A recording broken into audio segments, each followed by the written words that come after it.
आपल्यासोबत शिवसेनेचे नेते रामदास कदम आहेत. मी त्याची बातचीत करणार आहे. सर, टीव्ही 9 मध्ये भाई आपलं स्वागत आहे. खूप धन्यवाद. भाई जय महाराष्ट्र. छगन भुजबळांनी साकडं घातले देवाला की तुमच्यामधले जे वाद आहेत ह्याच्या संदर्भामध्ये घातलेलं आहे साकडं. नाही, माझे वाद कोणासोबतच नाहीत. जे असतात थोडे बहुत महायुतीतल्या नेत्यांना सद्बुद्धी दे असं ते म्हणाले. आमचे वाद कोणासोबतच नाहीत ना. आम्ही मोकळ्या मनाची माणसं आहोत. एखादी गोष्ट नाही पटली तर आम्ही स्पष्ट बोलतो. मनात काय नसतं आमच्या. वाद नसतात, त्याला वाद म्हणत नाही आपण. वैचारिक चर्चा त्याला म्हणतो आपण. ते भुजबळ साहेबांना माझी विनंती आहे, आपल्याला साकडं झालं असेल तर महाराष्ट्राचा विकास पुन्हा कसा होईल. आपलं साकडं झालं असेल तर आमचा मुंबई गोवा रस्ता लवकर कसा चांगला होईल, याचं सगळं घडलं तर आनंद होईल मला, असं मला वाटतं. काल मोठा गौप्यस्फोट केला होता तुम्ही की उद्धव ठाकरेंना तुम्ही फोन करून गुवाहाटी बद्दल सगळं बोललं होतं. आता वाटतंय कुठंतरी की हे आग गणपतीच्या माध्यमातून किंवा हे कधीतरी शक्यता वाटते की हे एकत्र वातावरण निर्माण होईल. नाही नाही, आता कसं आहे, आता ते पुलाखालून एवढं पाणी गेलंय तर ते बाब अशक्य आहे. आता ही नदीची 2 टोकं झालेली आहेत आणि 2 नदीच्या बाजू ह्या एकत्र कधीच मिळत नसतात. तेव्हा तो आता विषय सगळा संपलेला विषय आता. कारण उद्धवजींनी इतकी टोकाची भूमिका घेतली, अगदी मुख्यमंत्र्याला इतक्या वाईट पद्धतीने बोललेत. ते स्वतः जाऊन ते सोनिया गांधीचे पाय चाटतात, पण मुख्यमंत्री पंतप्रधानांचे बूट चाटतात असे जे बोलले, त्यांना शोभादायक नव्हतं. नारायण राणे ज्यावेळेला त्यांच्यावरती बोलले होते मुख्यमंत्री असताना तेव्हा नारायण राणेंना जेवताना उचलून त्यांनी जेलमध्ये टाकला होता.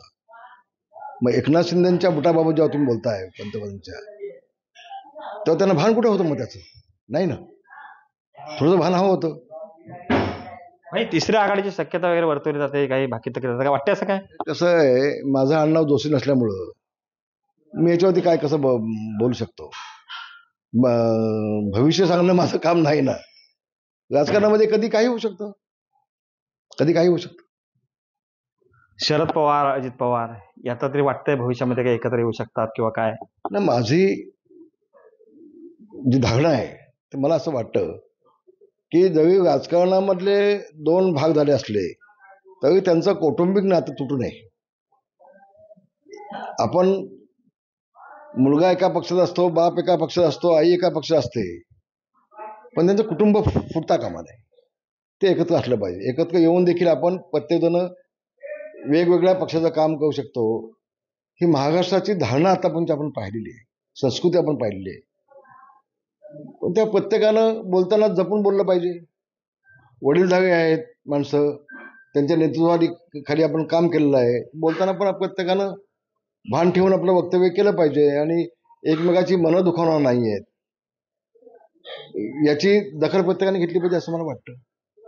भाई बाळासाहेबांचे एकदम विश्वासू, बाळासाहेबांचे एकदम निष्ठावंत, अगदी विश्वास तुमच्यावरती अतिशय आगळा वेगळा असायचा. आगळाने वेगळाच. आपल्या गृहराज्यमंत्र्यापर्यंत जबाबदारी दिली गेली का मुख्यमंत्र्यांच्या रेसमध्ये वगैरे होता आपण कसं काय? नुसती गृहराज्यमंत्री नाही तर महाराष्ट्राचा विधानसभेचा विरोधी पक्षनेता म्हणून देखील माझ्यावर जबाबदारी बाळासाहेबांनी टाकली. म्हणजे उद्धवजींच्या मनात नसताना देखील उद्धवजी शेवटपर्यंत मला पत्र देणार नाहीत अशी भूमिका त्यांनी घेतली असताना देखील याला गजानन कीर्तीकर साक्षीदार आहेत, मनोज जोशी आज नाही आहेत, ते देखील साक्षीदार होते. शेवटी बाळासाहेबांनी सांगितल्यानंतर उद्धवजींना मला विरोधी पक्षनेत्यासाठी जबरदस्तीने पत्र द्यायला लागलं, हे वास्तव आहे. तर मला जे दिलं ते मला बाळासाहेबांनी दिलं. विरोधी पक्षनेतेपद दिलं. मंत्री देताना त्यांनी हे खातं हे जमत नव्हतं. या खात्यात काही काम नव्हतं कालपर्यंत, कुठल्या मंत्र्यांनी काम केलं नव्हतं आणि त्याला पदवीनंतर महामंडळ जोडलं नव्हतं. एखादं खातं द्यायचं आणि बाजूला गप्पा बसवायची अशी धारणा त्यावेळेला उद्धव ठाकरेंची होती. पण तिथं देखील मी काम चांगलं केलं. प्लास्टिक बंदीचा कायदा केल्यानंतर तेच खातं त्यांनी मला बाजूला करून आपल्या मुलाला दिलं, आदित्यला दिलं. हे वास्तव आहे, आपण पाहिलं ते. आणि म्हणून शिवसेना प्रमुखांनी मी त्यांच्या आदेशाचं तंतोतंत पालन केलं. त्यांनी जे जे मला सांगितलं ते त्यावेळेला सगळ्या गोष्टी मी केल्यात. माझं काम बघून त्यांनी मला माझा मान सन्मान व्यवस्थित दिला. त्यावेळेला जिवंत असेपर्यंत शिवसेना प्रमुखांना विसरणार नाही, बिलकुल नाही. गुहागर मतदारसंघाचा पराभव तुमच्या एकदम जिव्हायला लागला होता. कशा प्रकारे त्याच्याकडे बघताय तुम्ही? आता मी अनेक वेळेला बोललोय याबाबत. त्यावेळेला विधानसभेचा विरोधी पक्षनेता कदाचित हा मुख्यमंत्री होऊ शकतो, बाळासाहेब कदाचित मुख्यमंत्री मला बनवतील, ही भीती उद्धव ठाकरेंच्या मनामध्ये असल्यामुळं त्यांनी मला गुहागरला मला पाळला. खरं तर त्यावेळेला मी दापोली मतदारसंघ मागितला होता, पण हेतुपुरस्सर का मला मुद्दाम गुहागर मतदारसंघ दिला, ज्या मतदारसंघाशी माझा काही संपर्क नव्हता. आणि मला तिथे काही नेत्यांना सांगून समाजाचं राजकारण करून मला ते उद्धव ठाकरेंनीच पाडलं. हे मी अनेक वेळेला बोललोय. आणि उद्धव ठाकरेंच्या ह्या राक्षसी महत्वाकांक्षा पायीच शिवसेना मागे आली, फुटली आज, असं म्हणेन मी. भाई पालकमंत्री म्हणून आपण ज्या जिल्ह्याचं काम करतो तिथं आपल्याला जास्त प्रभाव असतो. असं असं तुमची जबाबदारी तिकडे घेते, कोकणच्या नेत्याला बाहेरची जबाबदारी दिली गेली. नाही, उद्धव ठाकरेंनी नेहमीच मी कोकणामध्ये येऊ नये अशी दक्षता पाळली. कधी मला संभाजीनगरचा पालकमंत्री केला, कधी मला नांदेडचा पालकमंत्री केला. 10 मराठवाड्याचे जिल्हे माझ्याकडे दिले, पण कोकण माझ्याकडे दिलं नाही. कोकणापासून मला लांब ठेवण्याचा प्रयत्न केला उद्धव ठाकरेंनी. त्यांना भीती वाटत होती. पण भाई जेव्हा ही भीती नारायण राणेची होती त्याच वेळेला तुमचा वापर त्या ठिकाणी केला गेला असं वाटतं तुम्हाला? हे अख्ख्या जगाने पाहिलं. नारायण राणे हे दुसऱ्या पक्षामध्ये गेल्यानंतर त्यांच्या गाडीमध्ये मला पुढं बसवल्याशिवाय उद्धव ठाकरे मातोश्रींना भागच पडत नव्हते ना. हे वास्तव आहे ना, वास्तव आहे. एवढंच नव्हे तर राहुल बजाज एकदा मातोश्री बसले होते, संध्याकाळची वेळ होती 8:30ची.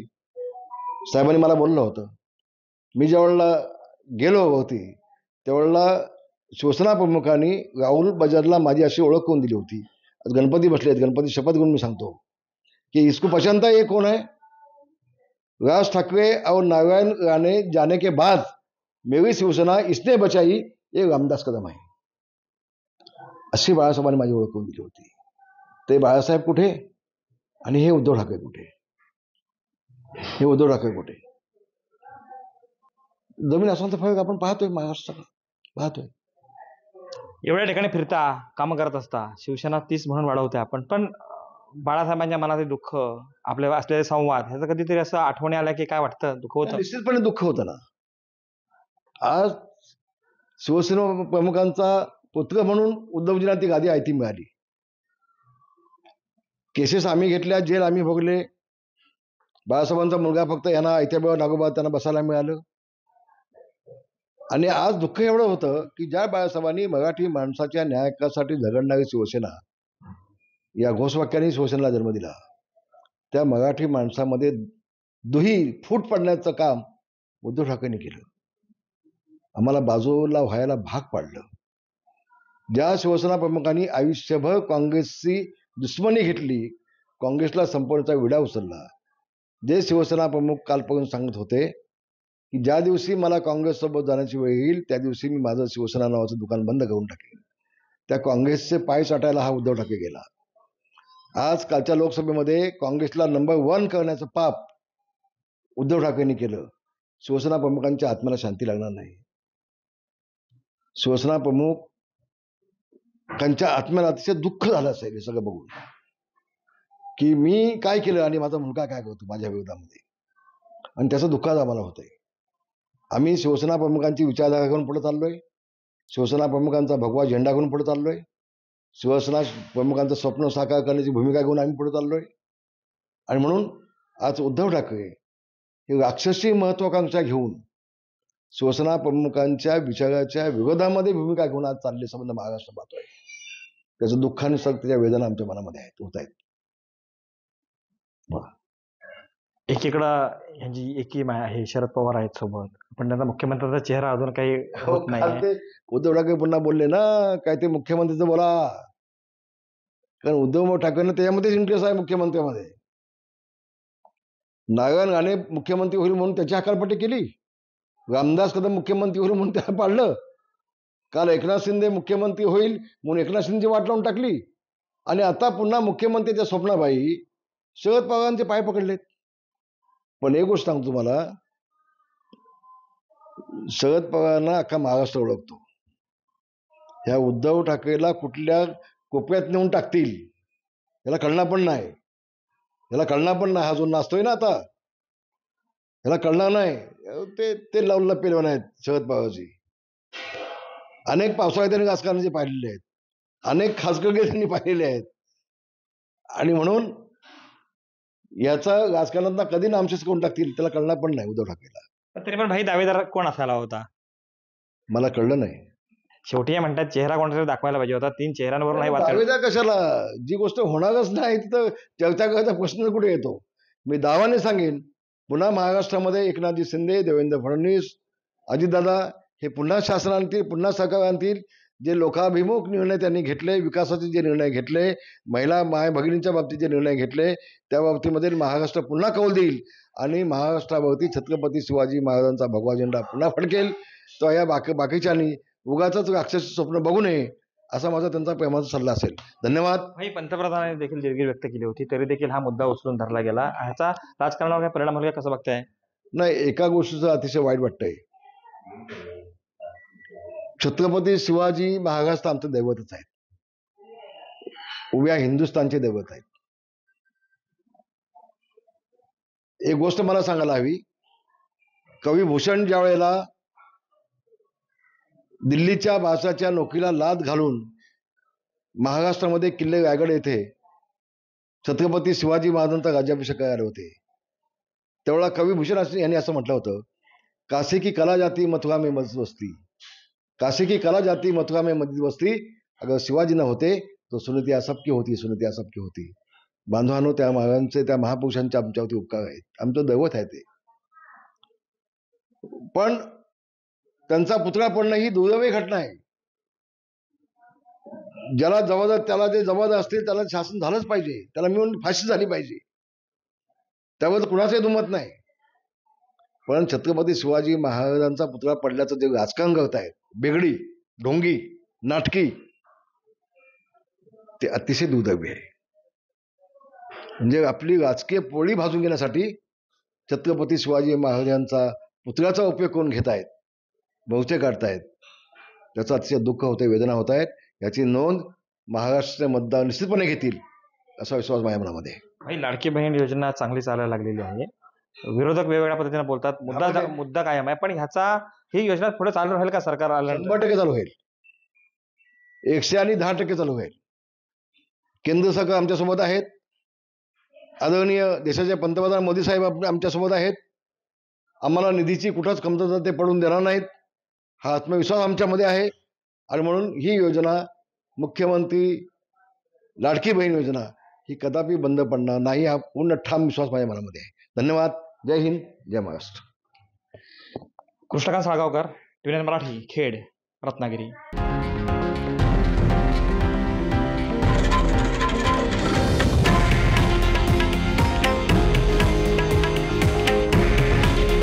हे आहे देशातील नंबर 1 न्यूज नेटवर्क आणि आपण पाहत आहात TV9 मराठी. काळजी तुमची, हित महाराष्ट्राचं.